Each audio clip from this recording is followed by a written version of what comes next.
Hello, everyone. I hope you all are doing well. I welcome you to the YouTube channel of Strategic Alliances and Partner Ecosystem, which is also called as SAPE. SAP is a global community of alliances and partner professionals leading senior roles across industries and geographies. Ask Anything Alliances is our flagship talk series where we invite a partner or an alliance leader from the industry and ask them questions related to the business, their role, or industry. I am delighted to have Madan Ramachandran on the show today, who is a friend, writer, active member of SAPE, speaker at our online events, and an experienced leader for a talk to understand how he is managing his life, team, and business during lockdown. Madan, welcome to the show. Hi, Shahid. Thanks for having me here. Madan is a technology business leader and trusted advisor with success in spearheading growth programs across India and the Asia Pacific. He has built high performing ecosystems with majors like SAP, Click, and Salesforce. Presently, he's heading global system integrator business at Amazon Web Services. He leads a team of global and India alliance managers focused on accelerating growth, capacity, and differentiated solutions with GSIs. Outside of work, Madan cares about diversity, inclusion, and empowerment. He enjoys reading, writing, music, and long distance running. Before we start, I just want to tell our audience Madan is speaking in his personal capacity, and we won't be discussing anything to do with the organization he represents. So, with that note, Madan, thank you so much for taking out time and speaking with us. Thanks, Shahid. Good to be here and good to be with the whole community. Thank you. Great. Now you are an active member of SAP. You have been contributing in so many ways, and I really want to appreciate the things you do for SAP community. So let me start by asking how are you doing? How's your family? It's almost 39 days of lockdown, as you can see on the Yeah. screen. I am displaying that we are in the 39th day of the lockdown. How are you guys doing? Hey, interesting time, isn't it? But before I really go there, let me first congratulate you for driving this excellent initiative. I think it would be less to say that you have been a torchbearer of the community, and initiatives like these kind of bring all of us together, right?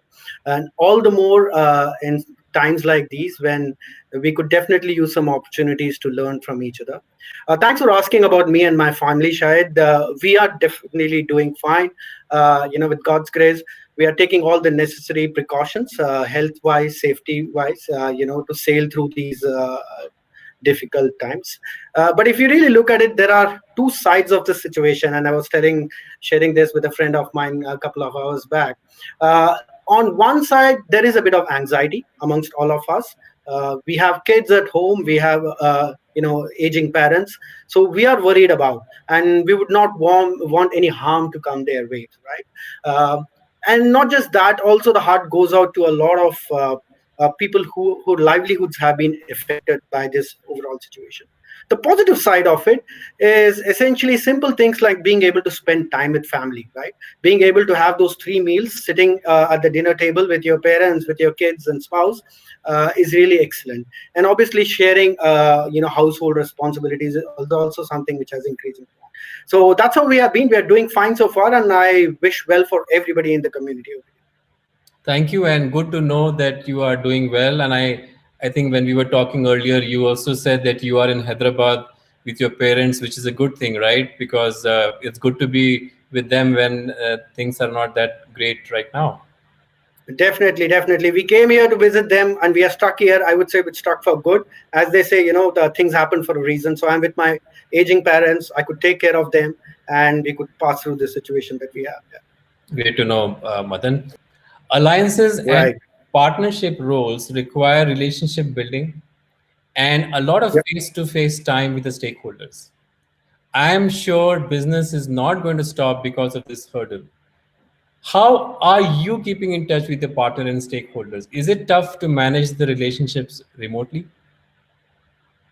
So that's an excellent question. Let me take a step back over here, Shahid. If you really, look at Alvin Toffler's book from 1970s, Future Shock, I would definitely recommend you should pick it up and read. He essentially says that there are three stages to development of society and production. One is obviously agrarian, we all are aware of. I mean, as a country, we ourselves have been agrarian for a long time. Then is industrial, and then is post-industrial. The third wave that he refers to in this his book is what we are living, right? And in this third wave, he makes a very interesting observation. He goes on to say that homes are going to be the dominant institution, and he actually refers to homes as electronic cottages. He what he essentially meant in that was that homes are going to be the institutions which are going to produce goods for us, right? For their own consumption, for the consumption of the world. The current situation, literally in that now, right? The current situation challenge. There is an interesting article that I read on Economic Times a while back, and this quote by Kiran Majumdar, the chairman, chairman at Biocon, really put things in perspective. She goes on to say that the COVID-19 will kind of reboot, the whole industry. It will put us in a state of virtual reality, and working from home as such, or working with our stakeholders virtually as such, is going to be far more effective going forward. So in that context, if you really ask me, have we figured ways to work with our partners, work with our alliances? Yes. Do we have challenges that we have to overcome? Yes, there are as well, but we will figure this out, and as of now, I think we are on the path towards making this work out. Yeah. So you talked about challenges. Now, what are your biggest challenges? So, everybody is facing different kind of challenges. The Yes, partners, when you're managing partners, when you're managing customers, everybody has a different set of agree. challenges. What is your Agree. challenge today? I would think of two, right? Top of mind. The first is the mental shift itself, right? Uh, from having being able to meet someone face to face and have that personal touch, to going completely virtual is not an easy one, right? It doesn't happen overnight. It kind of changes the social norms of mingling and interacting with each other. So that's one of the biggest challenge, and we are kind of overcoming it face to face, right?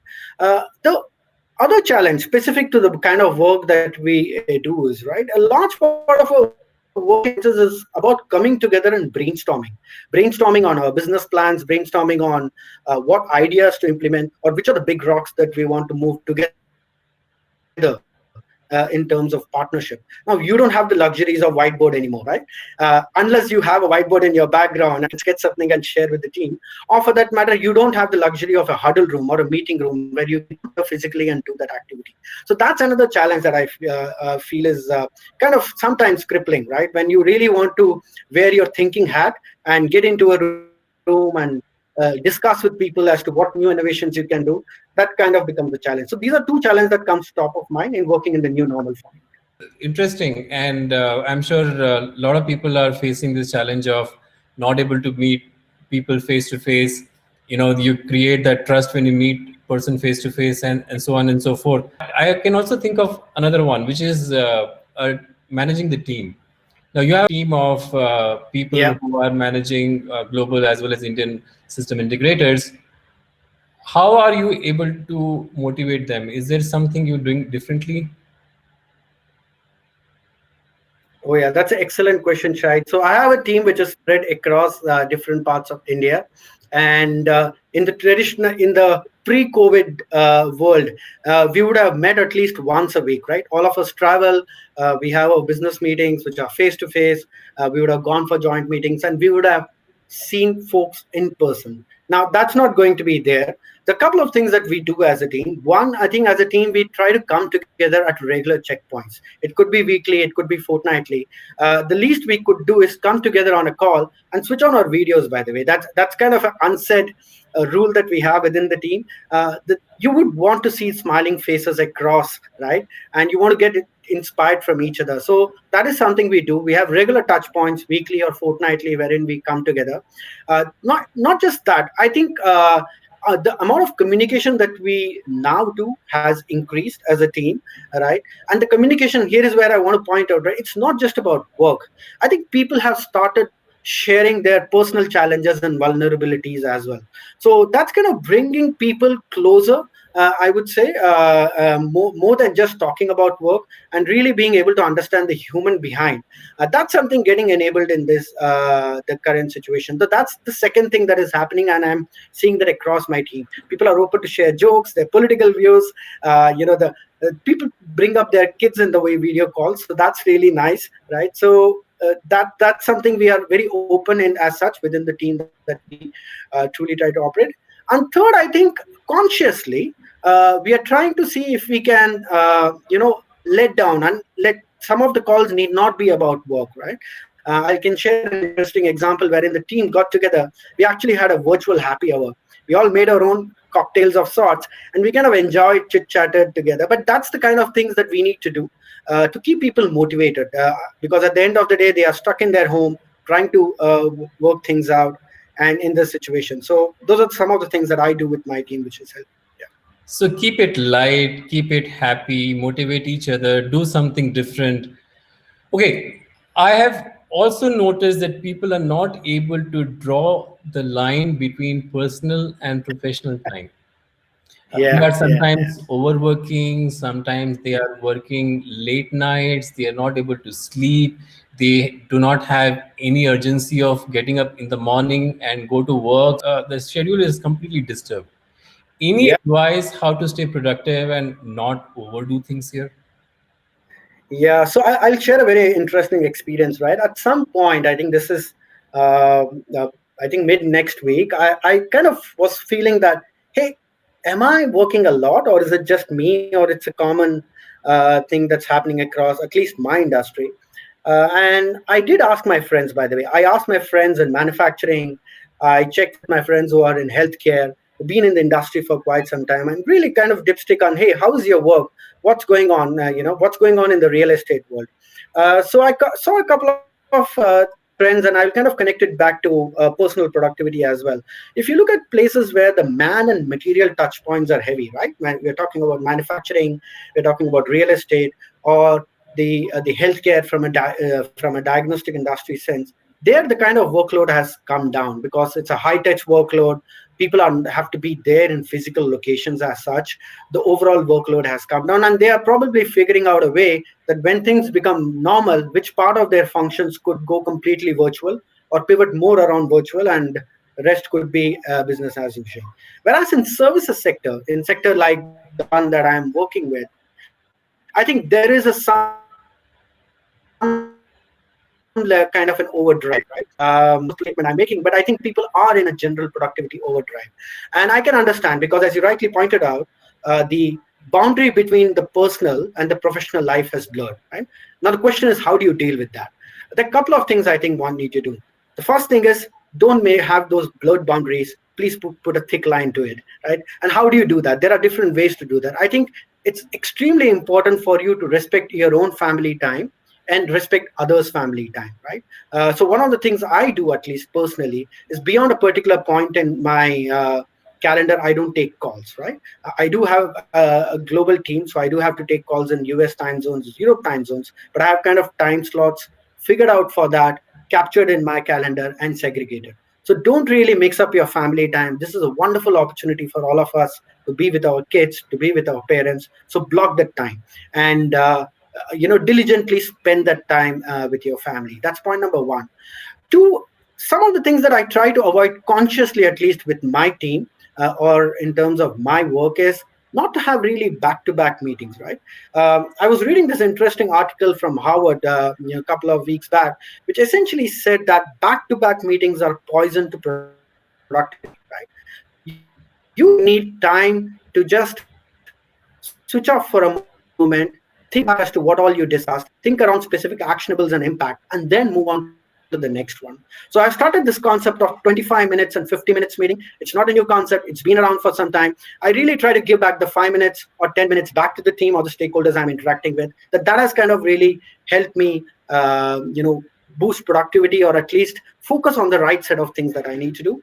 And third is, this is something I do. There are days you don't want to have meetings, right? I think it's important to carve out maybe a half day during the week or full day, whatever works for you, to have no meetings at all, right? That could be your admin time, that could be your thinking time, but that is extremely important for you to rejuvenate your energy and get back with much more action. So these are some of the things that I do, Shahid, which has kind of helped me remain sane in this insane situation, if I have to say. Yeah. Those sound like very good practices. I hope some of our audience can take advantage from it. And talking about audience, if you have any questions, you can drop them in the chat section here, and we will shortly pick up those questions and I will ask Madan to answer them. So Madan, this lockdown will impact many businesses. Companies will have to adapt, they have to innovate to stay in the business. Yeah. What trends are you seeing in the near future emerging after COVID-19? Or is it too early to see business models changing in the near future? So let me kind of start with saying what's my view of where the businesses are and what will be their focus area, right? There are really two C's that they will focus on. The first C is continuity of business. I think a lot of business across industries are worried about how we stay afloat with whatever we have built all these years. And I talk to a lot of entrepreneurs and also CXOs of companies, fairly mid-sized and large companies. I think the top of mind, they are really thinking, how do we make sure that the business stays afloat, right? So continuity of business is number one theme, right? The second is continuity of cash flows. That's another becoming extremely important thing for a lot of business. So continuity of business and continuity of cash flows are going to be key themes. And the way I think businesses are going to operate in the new normal, in the post-COVID era, and this is my personal opinion, right?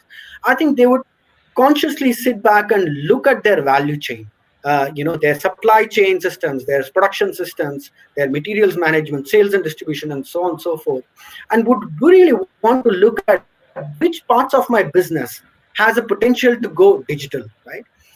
And all those who have been sitting on the fence and not taking that decision, I think the new normal will take that decision, right? Because what they would have realized by now, that a lot of things which were done physically, or which were done in a manual way, could be digitized. So for me, I think that's going to be an important trend number one, which is really looking at your value chain, looking at your business processes, and figure out what all could go digital. That's number one. The second theme, I think there will be a new normal around how we work or how we conduct and remain productive with our work. I think the traditional concept of going to an office in a physical location and doing that from 9 to 7 or 9 to 8, whatever, may not really be the right mode now. I think people will be open to look at their functions, could be HR, finance, whichever, and see what parts of it could actually shift it to home, or for that matter anywhere, right? I think that's where the question also will get answered, is that your productivity is not defined really by the real estate that you capture, but really but what you bring to the table into to the business, right? So those are two trends, I think, Shahid, as per me, we would see in the post-COVID world as such. Thank you for that insight. Now, before I move to the next question, I have put a website address on the screen, which is bio.jump.tech/SAPE forum. If you want to know anything about the SAPE website, our social media pages, or how to subscribe to our channel, or even connect with our SAPE forum website, please log on to this website or the web page. You will be able to find all the answers. So if you can note this down, you will get all the answers. I will also share one more. This is our forum, which is forum.sape.tech.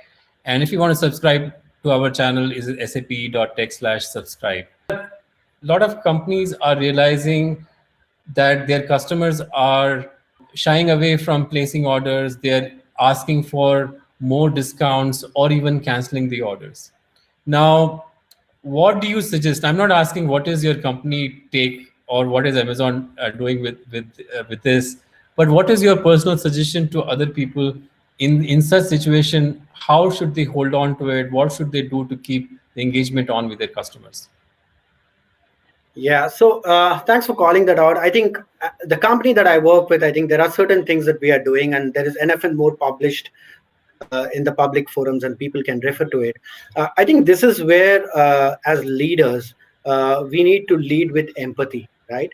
And I tell this to my team as well, and some of the folks I mentor, that uh, I think the selling motion is not so much anymore as much as the helping motion, right? I think we all need to wear that hat.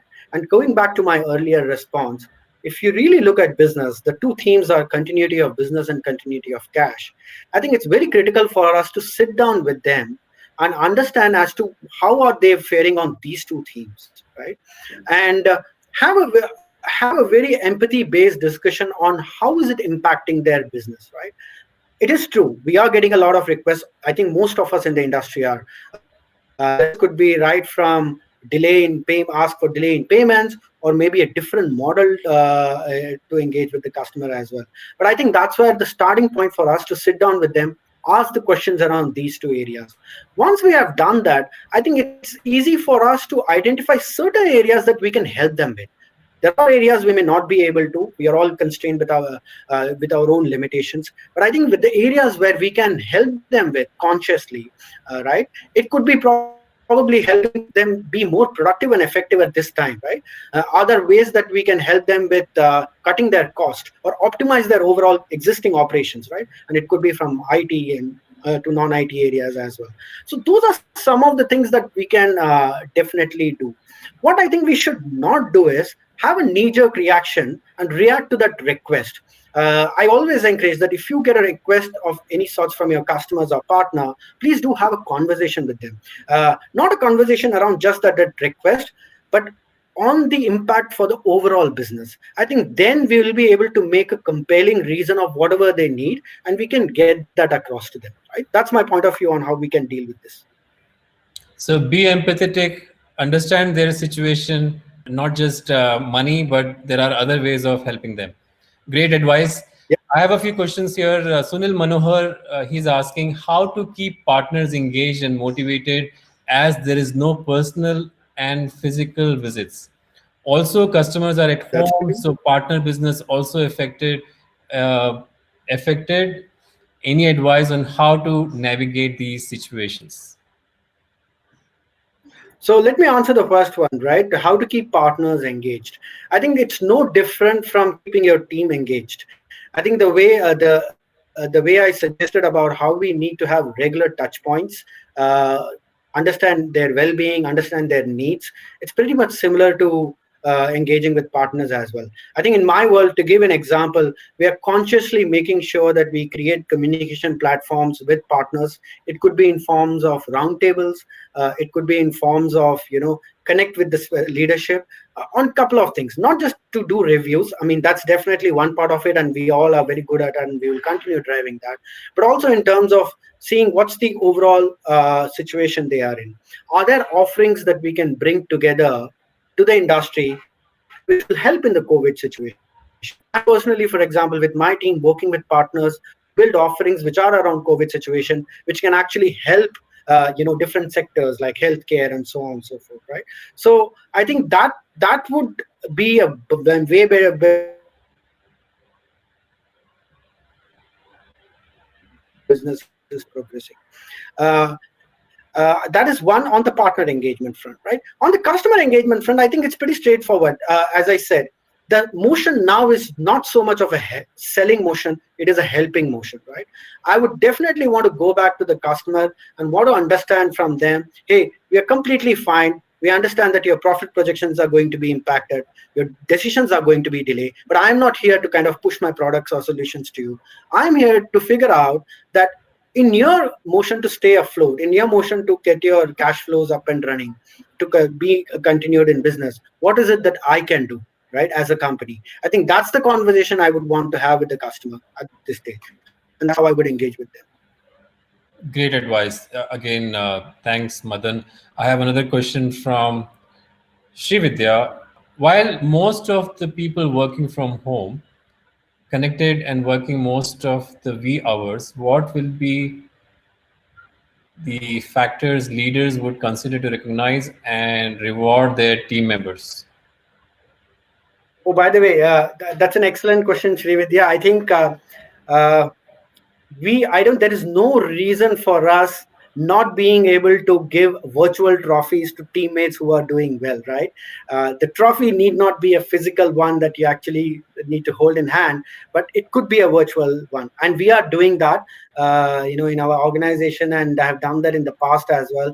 I think it's a matter of recognizing people who are going beyond their current responsibilities, and succeeding in this situation. Here, specifically want to call out some of the women leaders, right, who are in the industry. Uh, if you look at them, while they are working at their job, working from home, delivering the things that they need to deliver, but they are also doing a lot of stuff on the home side, right? I think that is to be rewarded, that is to be recognized, and we do try to call that out as much as we can in our conversations, in our meetings, right? Simple things like these need to be recognized by the leader, and obviously, we also need to things recognize things which the team is doing as a creative way, right? Uh, you may not have the same acceleration around your pipeline. You may not have the same accelerations around things that would have done. But if your team member has come up with any innovative idea which has actually helped your customer or partner, in sailing through this situation, that is to be rewarded. So these are some things I think we should consciously look out for and reward within our team members.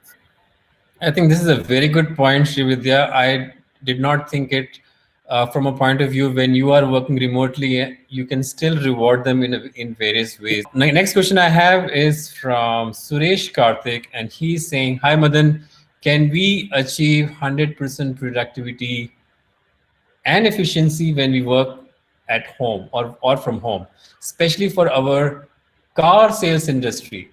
It is a big loss due to meeting people and discussing about our products." So basically, they're not able to discuss about products and meet people and talk about those. So um, is it still possible to achieve 100% productivity and efficiency?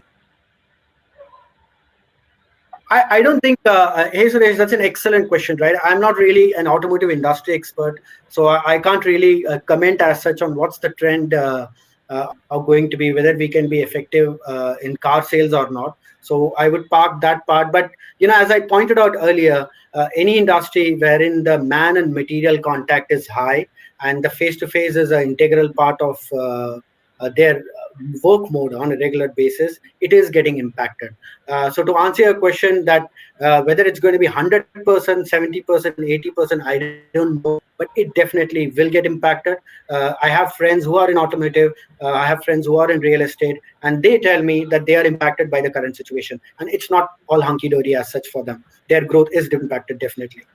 Yes, it is, and people have to think differently and innovate, especially when people are going to be working from home. They're not going to be Yeah. traveling so much. People are not going to be working from office.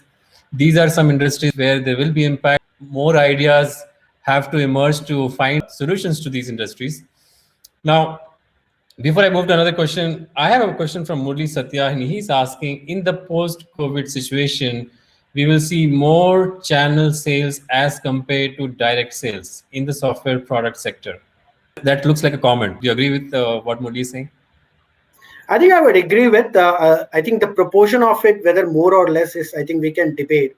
But definitely, I think companies would want to find ways to get their reach, which is beyond just hiring people, right? And that is where leveraging networks and organizations which are geographically spread, which have depth in certain areas, will become much more active in the current situation. So, to your point, will we have more indirect forms of reaching to our customers and partners? Yes, that's going to be increasing all the more as compared to what we have now. In terms of what's the ratio between how much it's going to be channel sales and whether versus direct sales, that's something I think we'll have to watch and see. our talk show, which is Ask Anything Alliances, is usually a 30-minute session, but we're already 5 minutes over time. So I want to ask, have you derived anything positive? On a personal front, you talked about it's a wonderful opportunity for us to spend time with family, with kids, and maybe do something which we have never done before. Do you take some positive things from both personal and professional life from this situation? I think, yeah, I think professional. I spoke about it, Shahid. Definitely, leading empathy. I think is a big thing. Every leader will take as a lesson from this particular situation. But on personal front also, right? I've always pivoted around gratitude. And I think this particular situation has only reinforced that for all of us. The millions of people who are on the front, health workers, and so on and so forth, who are really doing stuff to keep us safe in our houses, right? So when you look at the magnitude of what they are doing, it's just phenomenal. So for me, I think the biggest positives for me is the reinforcement of the fact that gratitude is probably the underlying theme of how we need to live our life. We need to be thankful that for whatever we have, and the fact that our families is healthy and safe, and also the fact that a lot of people are out there protecting us as such. So that's the biggest, I would say, personal learning for me, if I have to say.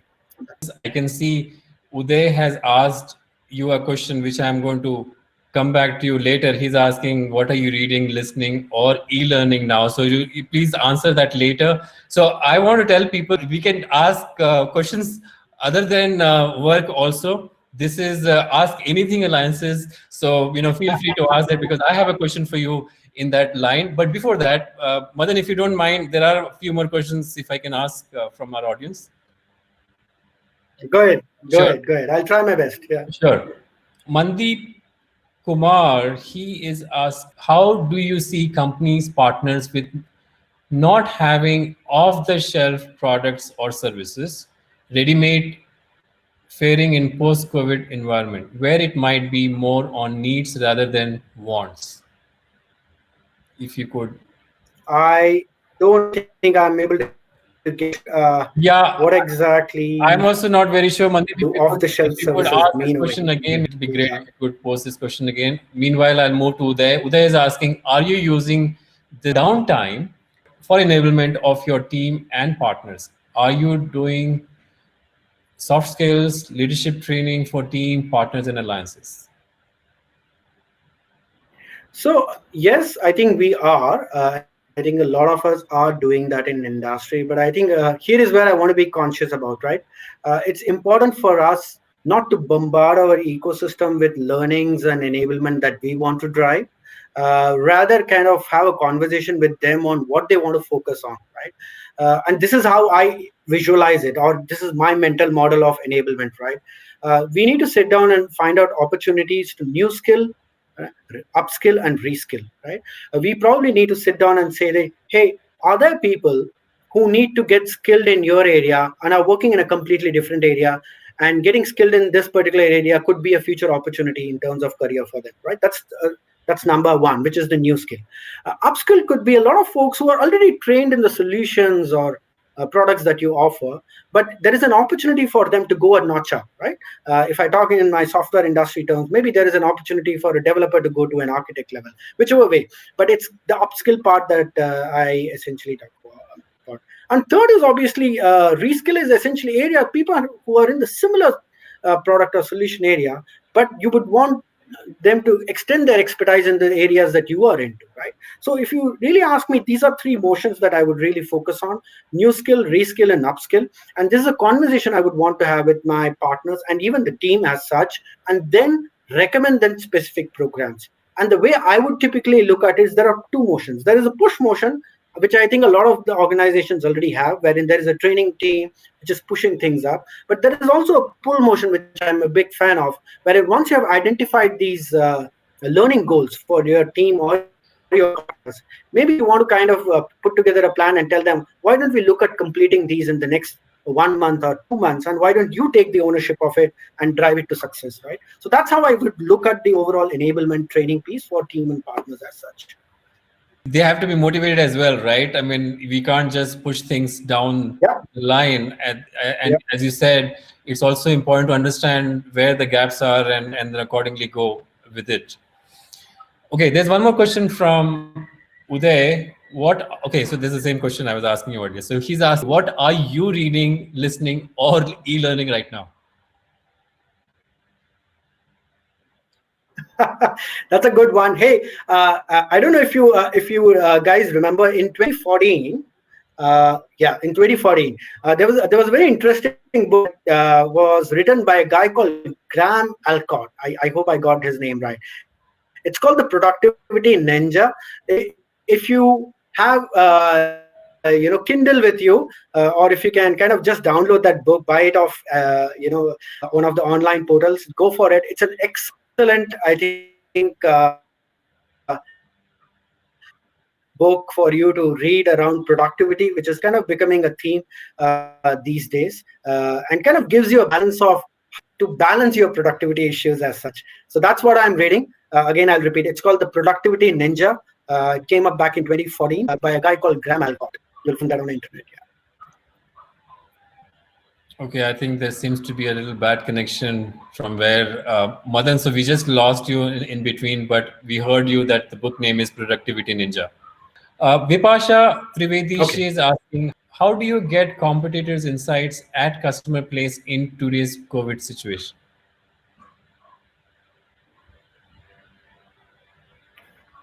Sorry. What? Could you please How repeat do that you question how again? do you I get? think there was a. I will pose this question as well. How to get competitors' insights at customer place in today's COVID situation? I think she's That's an excellent question. Just that I would you not got it want to right. take that over here in this forum. Yeah. So I do have certain strategies that I deploy, but I think that's probably separate forum for us to discuss. I mean, you understand. Okay, that's fair. And Suresh is saying, thanks, Madan. This is Suresh from Bahrain, and he's appreciating this talk. So I have a last question for you where I want to know what new skill have you learned? Is it cleaning, learning, or cooking? Beside, I know you read a lot and you write. And I was telling a couple of days ago that we've been missing your articles on LinkedIn. So looking forward to the next one. But in the meantime, during this lockdown, what are those skills you've learned? Okay, so it's much more than cooking and skilling. This is going to be embarrassing, but I'm going to be vocally self-critical and call it out anyway, right? Uh, Simple things I have learned. I have learned how to differentiate between different type of dal, right? Okay. I'm sure a lot of you are probably looking at it and laughing or smiling at this, but essentially I learned that, right? I learned the difference between a moong dal and tur dal. So that's a phenomenal learning for me, and I'm still learning on that subject further. It doesn't stop over there. I have also learned how to differentiate, since I'm going out and I'm buying all the vegetables because I have old parents at home and I can't really get them affected. So I've also learned how to differentiate between vegetables and Shahid, also to pick up the right size of vegetables, right? So I'm learning that as well, right? And I think I'm getting reasonably good at cleaning the house, though my father feels I'm not at all raising the bar. But I hope I get there at least before the lockdown ends. But this has been a phenomenal experience, I should say, and these are learnings that I would cherish for my life. Madan, thank you for being so candid. And I know most of us are trying to learn a few new things, which also includes, cleaning skills, which I suck at.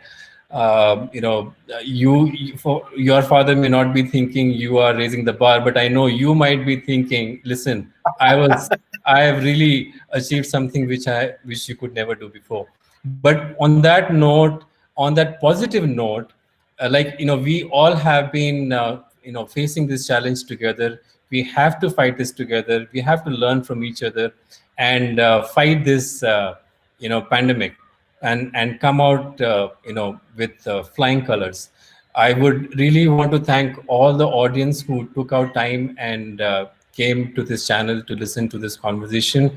Madan, thank you so much for taking out time and spending this evening with us and sharing your insights, how you're managing this business during lockdown.